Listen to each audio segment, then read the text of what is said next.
Os irmãos poderão abrir suas Bíblias no livro de Eclesiastes, no capítulo 5. Eclesiastes, logo após o livro de Provérbios, Salmos, Provérbios, Eclesiastes. Peço que as crianças saiam em silêncio.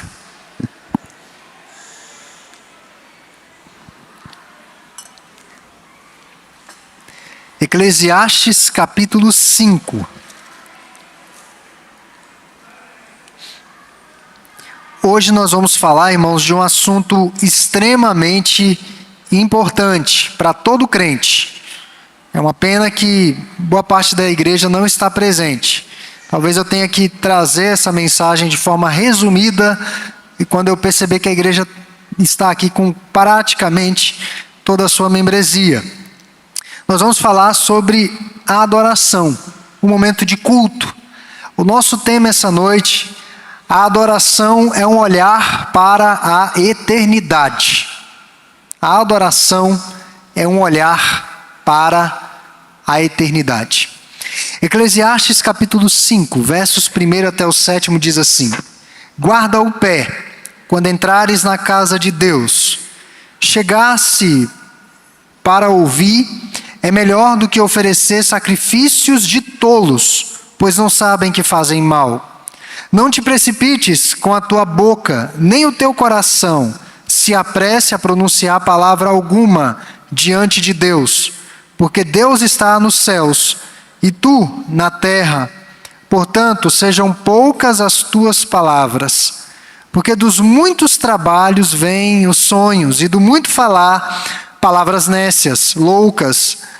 Quando a Deus fizeres algum voto, não tardes em cumpri-lo, porque não se agrada de tolos. Cumpre o voto que fazes. Melhor é que não votes, do que votes e não cumpras. Não consintas que a tua boca te faça culpado, nem digas diante do mensageiro de Deus que foi inadvertência. Por que razão se iraria Deus por causa da tua palavra, a ponto de destruir as obras das tuas mãos? Aqui não sei se ele está falando dos votos não cumpridos. A pessoa que vota, Deus a abençoa e depois ela se faz de desentendida. Eu não sabia, eu não votei, não foi bem assim. Verso 7. Porque como na multidão dos sonhos a vaidade, assim também nas muitas palavras, tu, porém, teme a Deus. Já pararam para pensar, irmãos, porque Deus nos deu um dia na semana para que nós pudéssemos dedicar à adoração, vir à igreja, encontrar com os nossos irmãos e aprendermos da sua palavra? Nós já paramos para pensar seriamente sobre isso? Será que é só para preencher o nosso tempo no domingo? Certamente não é por causa disso. Deus nos deu esse momento para que tivéssemos contato com algo que nós perdemos na queda, lá com Adão e Eva. Adão e Eva no Éden perderam a comunhão com Deus. Na viração do dia, Deus vinha, se encontrava com Adão, com Eva, conversava, tinha aquele momento de comunhão. Após a queda, isso se perdeu. O culto serve para que nós restabeleçamos o contato como igreja com o Senhor dentro de uma organização sistemática, contínua, perene até a volta de Jesus. É para que nós pudéssemos ser avisados sobre aquilo que está por vir. No culto, a palavra de Deus é revitalizada nos nossos corações. São verdades que nós já conhecemos, mas verdades que são sublinhadas e trazidas à tona e proporcionam vida aos nossos corações. Algo que se perdeu no Éden, mas que está sendo redimido por Cristo. Interessante que o culto é algo que dura para sempre. O culto não vai acabar quando esse mundo passar. Nos céus não serão só momentos de adoração. Nós teremos outras atividades que eu não sei dizer quais. Tem vários livros que eu poderia indicar, com várias, eu chamo de heresias, heresias santas, que eles especulam como que vai ser esse novo céu e essa nova terra. O fato é que o que é certo é que no novo céu e na nova terra nós continuaremos adorando aquele que vive eternamente, o Cordeiro de Deus. Então, o culto é algo que dura para sempre, diferentemente e contrastando com todas as experiências que temos nesse mundo. Tudo que temos nesse mundo é passageiro. Veja que até o capítulo 4, Salomão está falando do que é transitório, daquilo que vai passar. No capítulo 5, ele falará de algo que é permanente. No mundo que é frágil, repleto, como nós falamos em outras mensagens, de revel, essa palavra hebraica para vaidade, que é o mesmo que vapor, é algo que nós não podemos agarrar, que não podemos armazenar, embora algumas pessoas pensem que possam estocar o vento, mas não é isso. O vapor se perde no ar, se dissipa no ar. A adoração nos une a algo que é de fato sólido, duradouro e eterno, que não é vaidade. É preciso ter verdade e reverência na adoração a Deus, e Salomão começou o livro falando sobre a falta de sentido da vida. Fumaças e fumaças, vaidades e vaidades. Ele parecia estar se queixando dos problemas da existência humana, mas quanto mais ele escrevia, mais conselhos ele dava para que nós pudéssemos viver de maneira sábia. Conselhos práticos para os temas do cotidiano. Temas que lidamos constantemente, como trabalho, relacionamentos, morte, tempo, o que fazemos com o tempo, como administramos os nossos bens. E no capítulo 5, ele se dirige aos seus interlocutores no imperativo. Todos os verbos aqui estão no imperativo. O primeiro verbo, guarda o teu pé, ou guarda o pé. Imperativo. Imperativos apontam aqui para a instrução. Imperativos que estão todos associados ao culto, a maneira como nós cultuamos a Deus. Por que o culto é importante? Porque é exatamente nesse momento que o povo da aliança, do pacto com Deus, se encontra com Ele, em adoração, em comunhão, para o serviço e para a instrução. A visão que nós temos de ter de culto é que é um momento de ajuntamento solene, de adoração a Deus, no qual Deus nos equipa e nos prepara para que possamos servir no mundo e para que possamos ensinar a outros. Nós somos lembrados no culto de quem nós somos lembrados no culto do nosso propósito de existência, nós somos lembrados no culto para o destino final das nossas almas. Veja como o culto é importante. O culto é extremamente importante. No sábado, quando nós estávamos no almoço da junta diaconal, eu falei sobre um texto em 1 Coríntios. E ali eu fiz uma reflexão sobre o imitar a Jesus. E para imitar a Jesus, nós precisamos ter contato com Jesus. É impossível, irmãos, nós nos parecermos com Jesus sem termos contato com Ele. Veja algumas amizades que nós já tivemos. Amizades com algumas pessoas, começamos a falar como elas, entender a maneira delas se comunicarem, se expressarem, interagirem. E veja que esse fenômeno aconteceu com Jesus e os seus discípulos, porque quando Jesus foi preso, quando Pedro foi reconhecido à beira da fogueira, aquela mulher disse: olha, mas até o jeito dele se portar, de se vestir, é muito parecido com os discípulos, tu estavas com eles. E Pedro diz: não, nunca conheci esse homem. Então, para que nós nos pareçamos mais com Deus, com Cristo, para que nós conheçamos mais os seus planos e nos envolvamos mais com o seu propósito, nós precisamos ter contato com Ele. E o culto é uma maneira de nós termos isso. Então, nessa sessão, o pregador está falando sobre o culto a Deus, falando especificamente de pessoas que vão à igreja, mas que têm um problema. Estão com seus pensamentos divididos no ato da adoração. Oram até bem intencionadas, verbalizam a Deus bem intencionadas, mas têm dificuldades de cumprir aquilo que disseram a Deus. Sabem da necessidade de se envolver na obra de Deus, no serviço de Deus, mas sempre têm uma boa desculpa, um bom álibi. E nós precisamos lutar contra isso na nossa vida. não conseguem desenvolver uma comunhão constante com Deus e nem com a igreja. Chega no final do ano, aquele propósito de ler a Bíblia toda, não conseguem ler a Bíblia toda até fevereiro. Pelo menos até o mês de fevereiro. Passou janeiro, já furou vários dias, não consegue orar, não consegue ter uma constância na comunhão com Deus. E nessa noite nós vamos falar de algumas lições sobre o culto à luz desse texto. A primeira lição é a necessidade de ouvir e não meramente escutar. É diferente. Escutar, a pessoa está falando e você não está antenado, você não está concentrado, você não está entendendo. É aquela conversa da cozinha. É só o zum, zum, zum.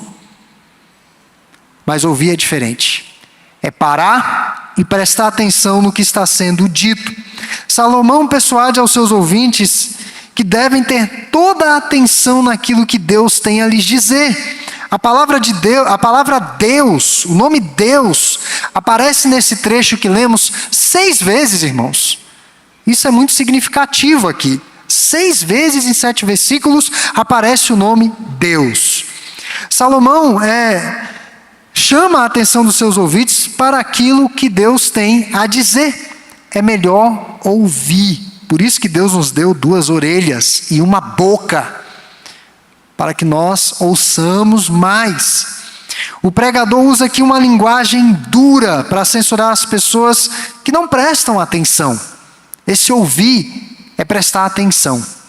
Não é meramente escutar, é prestar atenção. Guarda o teu pé quando entrares na casa de Deus.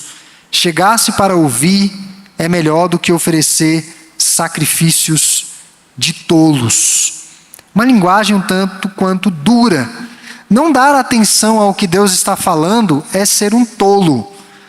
Ou seja, uma pessoa que não tem senso, louca, dar as costas para Deus. Veja que aqui o contexto de culto no Antigo Testamento, eles ofereciam sacrifícios, e Salomão diz que esses sacrifícios eram insinceros. Se quiserem saber mais detalhadamente isso, leiam o livro de Malaquias durante a semana que vão entender. O livro de Malaquias não fala sobre o dízimo. O dízimo é um dos elementos que estão presentes no culto. Nós usamos só Malaquias 3:10. Mas Malaquias fala exatamente do culto prestado a Deus de uma forma relaxada e displicente. O que acontecia? Eles levavam as ofertas que eles não iriam utilizar. Os animais cegos, com defeito, coxos, doentes, eles levavam para a igreja. Eles levavam para serem sacrificadas a Deus, e Deus havia dito que a oferta deveria ser perfeita, não deveria haver defeito. Eu mal comparo isso, essa campanha que nós estamos da ação de graças, de recolher algumas doações, e eu tenho dito, meu irmão, não dê para o próximo aquilo que você não serve você.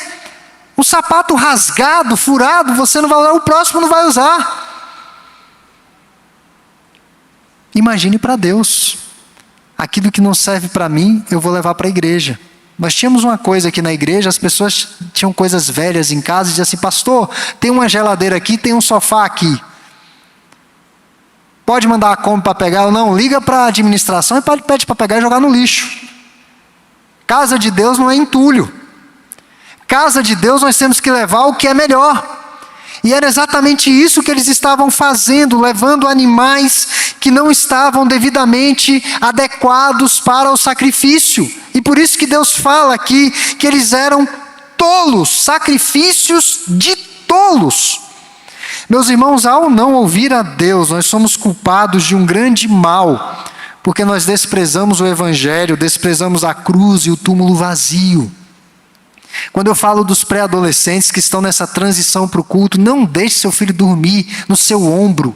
Não durma no culto, na hora da mensagem, porque ele vai ficar mais velho. E quando ele ficar mais velho, que ter práticas que você não concorda, você vai dizer: mas a igreja estava sendo falado isso direto. Onde é que você estava? Dormindo. Dormindo, não estava prestando atenção. As mulheres sabem chamar bem a nossa atenção, a atenção dos homens quando querem ser ouvidas. Os homens, pelo menos as mulheres, Elas querem que os homens parem e olhem para elas. Parem o que estão fazendo e olhem para elas.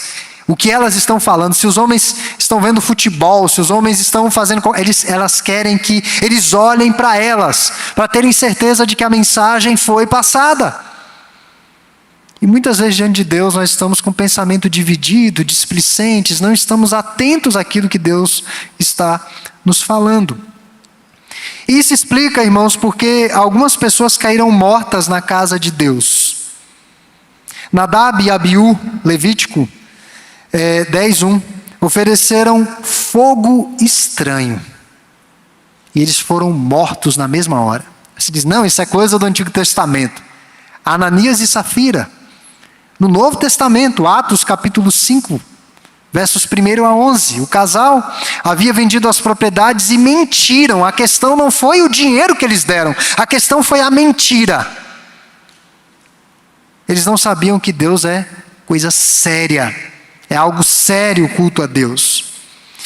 Eu sei, irmãos, que em meio a tantas informações e uma vida acelerada que nós temos, é difícil silenciar os nossos corações na adoração, calar as vozes que estão nas nossas cabeças. Devemos prestar atenção nas palavras de Deus. Quando sabemos da importância disso, ouvimos a palavra com a expectativa de Maria, que se sentou aos pés do Mestre em Betânia, ouvindo cada palavra de Jesus. Quando nós atentamos para as palavras do Senhor, nós ouvimos com a fé de Pedro, lá em João capítulo 6, verso 68, que ele diz, Senhor, para onde nós iremos? Porque só Tu tens as palavras da vida. Quando nós ouvimos com atenção, sabemos o peso das palavras de Jesus lá no Apocalipse, que ele diz, quem tem ouvidos para ouvir, ouça. Ouça. E mais ainda, Paulo, na carta aos Romanos, capítulo 10, verso 17, texto muito conhecido. A fé vem pela pregação e a pregação pela palavra de Cristo. É aí que a fé é gerada. Então, estar atento a ouvir. Segunda lição, preste atenção naquilo que diz. Verso 2. Não te precipites com a tua boca. Correlete, que é o pregador, se preocupa não apenas com a maneira como ouvimos, mas também com aquilo que dizemos, com aquilo que falamos. Então, sua segunda exortação está relacionada com a boca. As pessoas tendem a ser imprudentes com as palavras. É uma tendência natural. Contam mentiras, fazem comentários rudes,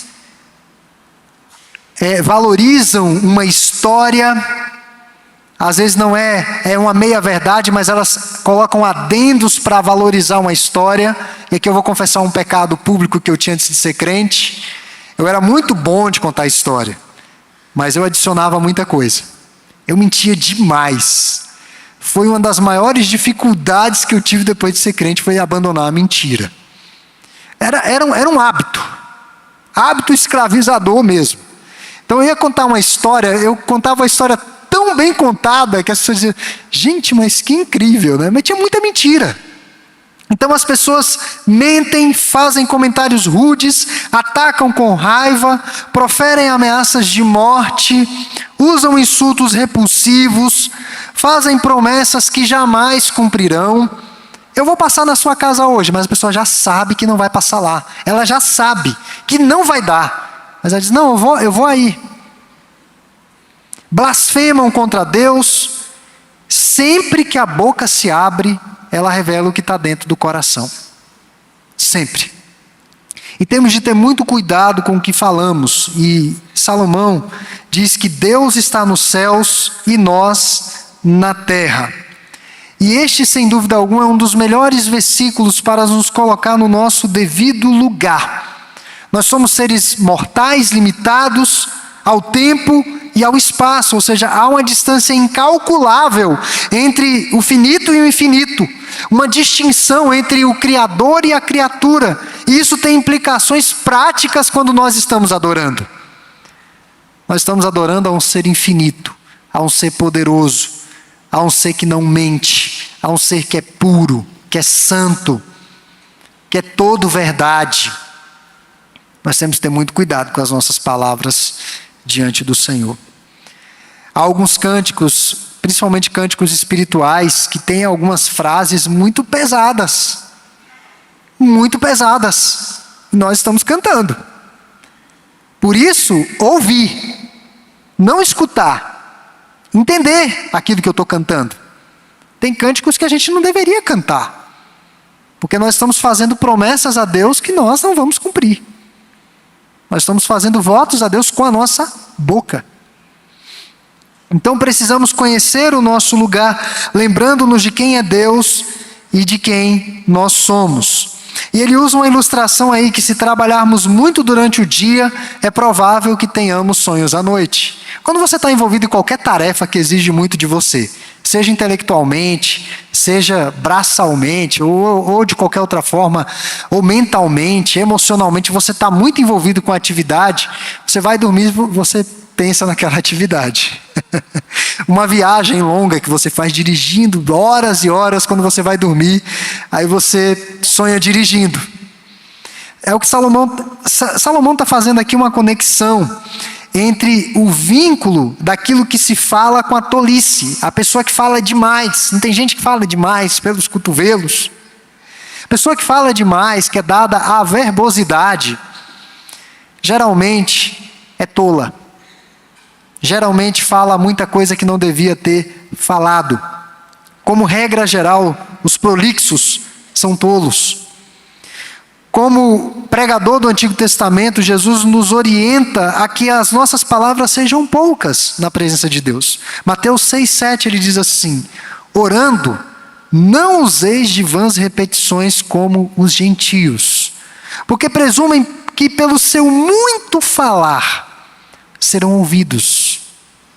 Não useis de vãs repetições como os gentios, não fiquem falando muito, achando que falar muito serão ouvidos. Tiago afirma que se alguém tropeça no falar, se alguém não tropeça no falar, é perfeito varão.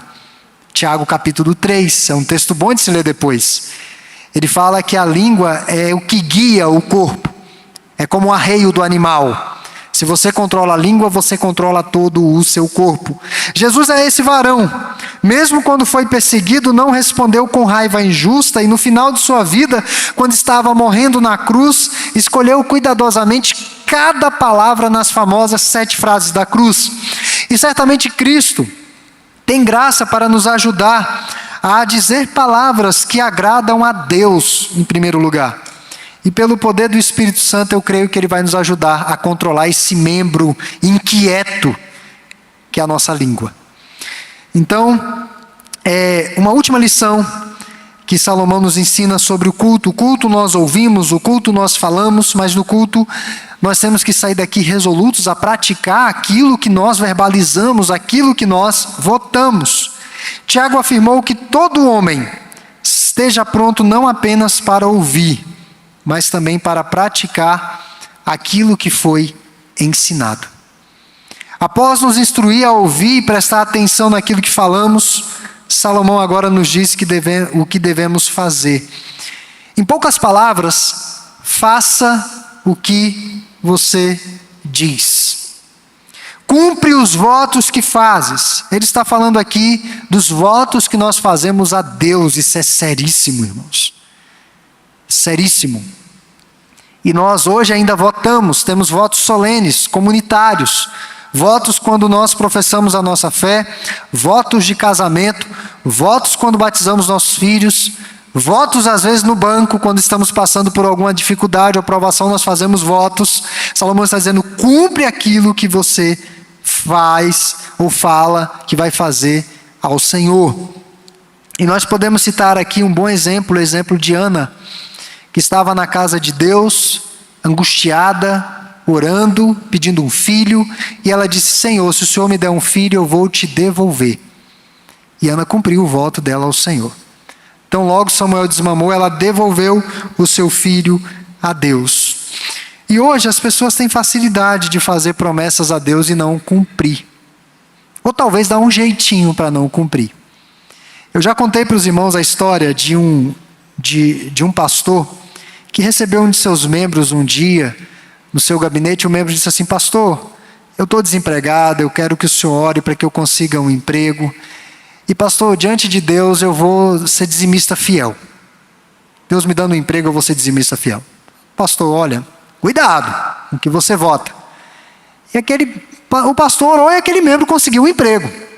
Emprego ganhando assim, não um valor muito alto, começou a trabalhar, dar o dízimo. E aquele jovem foi galgando e tendo posições no seu trabalho e ganhando muito bem. Começou a ganhar muito bem. E daí ele começou a ter dó de dar o dízimo, porque o dízimo era muito alto em relação ao início.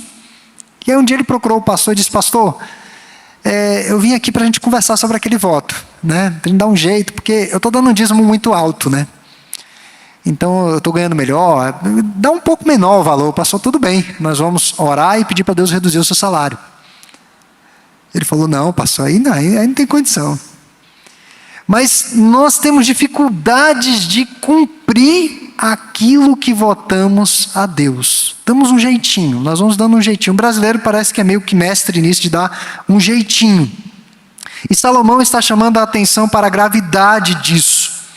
E os votos surgem nos momentos de tribulação. Quando a tribulação passa, tendemos a nos esquecer.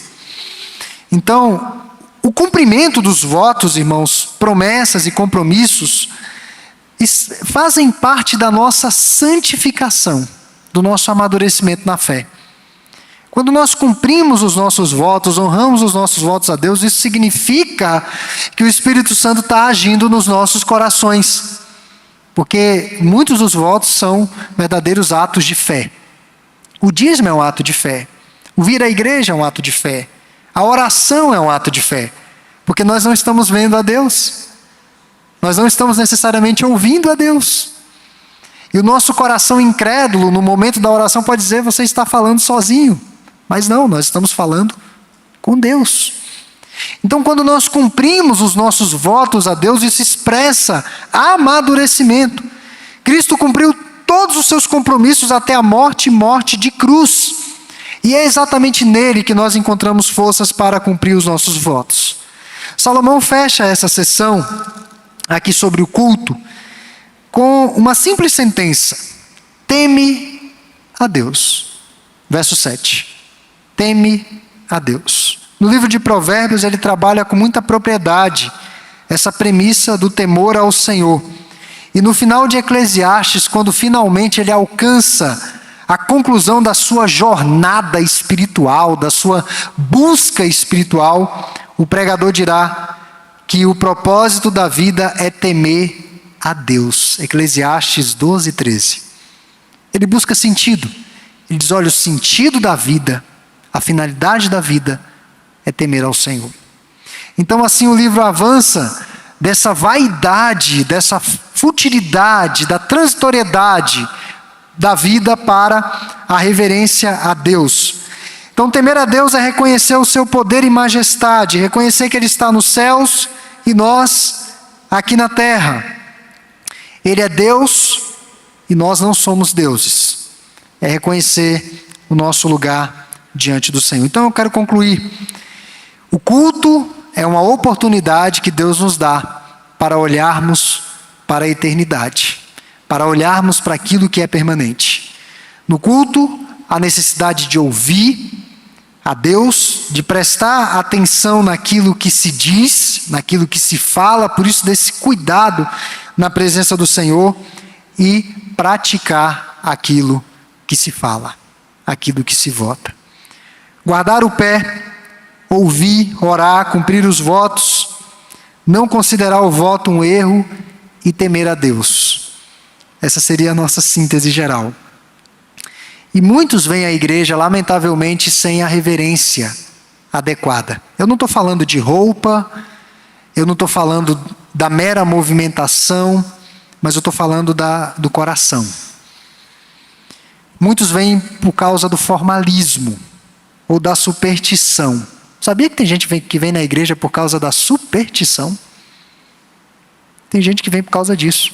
Eu estava até comentando essa semana com alguns irmãos aqui, que temos alguns membros da segunda igreja que só vêm na igreja no Natal. Nós só vemos essas pessoas aqui no Natal. Todo ano. Eu cheguei aqui em 2009. Eu posso dizer que temos uns 5 membros que só vêm aqui no Natal. Muitos vêm à igreja por superstição, por formalismo, oferecem um culto mecânico, ritualista, sem mente, sem coração, ou seja, um sacrifício de tolo. Há aqueles que não valorizam as reuniões da igreja, imaginam que adorar em casa dá na mesma ou é até melhor. É um erro.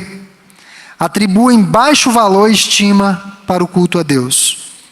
Outros vão à igreja para serem entretidos, agradados. A música foi boa, a pregação foi muito boa, eu fui agradado, meu ego foi afagado. Muitos vão à igreja por causa disso.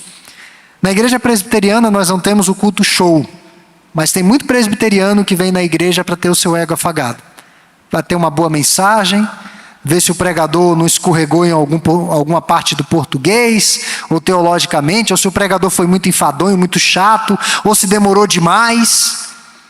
Tem gente que vem na igreja para isso, irmãos. Não vem realmente com o coração aberto para ouvir. E ainda há outros que vêm no culto, pasmem, para serem vistos e para serem ouvidos. Eles não vêm à igreja por causa de Deus. Eles vêm à igreja por causa dos irmãos meramente. Pelo círculo de amizades que desenvolveram ao longo dos anos. Então vai ali para interagir. Um ambiente social, meramente social. Está errado também. Muitos perderam o prazer na adoração comunitária e pública. E um pregador falando sobre esse texto, ele usou um exemplo dos exercícios físicos. Eu não sei quantos aqui praticam, se não praticam é interessante, todos, não importa a idade, praticar exercícios físicos. E geralmente quando você está muito parado e volta a praticar algum exercício físico, uma caminhada, uma corrida de leve, musculação, o que seja, natação, o que seja, nos primeiros momentos você vai sentir dor. Nos primeiros momentos você vai sentir desconforto. E vai dizer que chatice, que coisa horrível. E aí, no dia seguinte, ou nos dias que se seguem, você vai ser tentado a não continuar nos exercícios. Vai ser algo muito difícil. Mas à medida que vai se exercitando e vai se tornando um hábito, se por alguma razão você não puder fazer o exercício físico, por motivo de força maior, você vai sentir falta do exercício. Vai dizer, puxa, como é bom caminhar, como é bom correr, como é bom nadar, como é bom fazer essas coisas. Eu estou sentindo falta. E assim é o culto. Se nós não temos o coração biblicamente orientado na presença de Deus, vai ser chato. E mesmo com o coração biblicamente orientado, nós temos que lutar contra a nossa carne, lutar contra as nossas preferências e priorizar o culto a Deus. É uma luta constante. Isso não é só para o membro, não. Para o pastor, para todo mundo. Mas à medida que nós vamos nos envolvendo, isso vai se tornando um bom hábito que gera prazer nos nossos corações. E nós não conseguimos mais ficar sem estar na assembleia com os nossos irmãos. É no culto que Deus nos instruirá e olharemos para algo permanente, um olhar para a eternidade. Toda semana Deus nos permite ver além das cortinas. Nós paramos a nossa rotina louca. E aí Deus permite que você abra a cortina e enxergue um pouco o que está te aguardando. O nosso coração precisa desses aperitivos da eternidade constantemente. O culto durará para sempre. As nossas ansiedades e preocupações e demandas terrestres cessarão, passarão. Não temos de ficar com a mente dividida, preocupada com o time de futebol. Às vezes o jogo cai bem no domingo, uma final. Não fique preocupado com o seu time de futebol. Ou ele vai perder, ou ele vai ganhar. Uma dessas duas coisas vai acontecer na final. Então não fique preocupado com isso. Não fique preocupado com o trabalho, as provações, as lutas do trabalho, as provas na família. Se você está com saúde e consegue ouvir, ouça. Mas eu quero fechar, irmãos. Qual a nossa motivação em vir à igreja? Qual a nossa motivação? É Deus? É louvá-lo? É apreciar suas verdades? Que Deus nos ajude essa noite a examinarmos os nossos corações. Amém.